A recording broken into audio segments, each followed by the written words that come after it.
உறவுகளுக்கு அன்பு வணக்கங்கள்.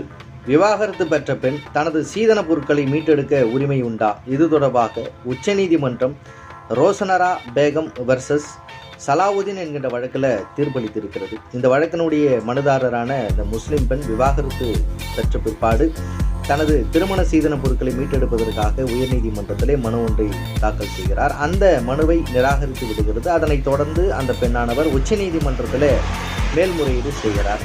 இந்த மேல்முறையீடை விசாரணை செய்த நீதிமன்றமானது விவாகரத்து பெற்ற பிறகு ஒரு முஸ்லிம் பெண்ணானவர் தனது திருமணத்திற்கு தந்தையிடமிருந்து பெற்றுக்கொண்ட பணம் மற்றும் நகைகளை மீட்டெடுக்க முஸ்லிம் பெண்கள் விவாகரத்து உரிமைகள் பாதுகாப்பு சட்டம் பிரிவு 3 உட்பிரிவு 1 டியின் கீழாக அவருக்கு முழு உரிமை உண்டு என்று கூறி கணவன் ரூபாய் 7 லட்சமும் மற்றும் 30 பவுன் நகைகளை திருப்பி அந்த மனைவிக்கு கொடுக்க வேண்டும் என்று சொல்லி இந்த தீர்ப்பிலே கூறப்பட்டு இருக்கிறது. இதை பற்றி நீங்கள் தெரிந்து கொள்ளுங்கள். நன்றி.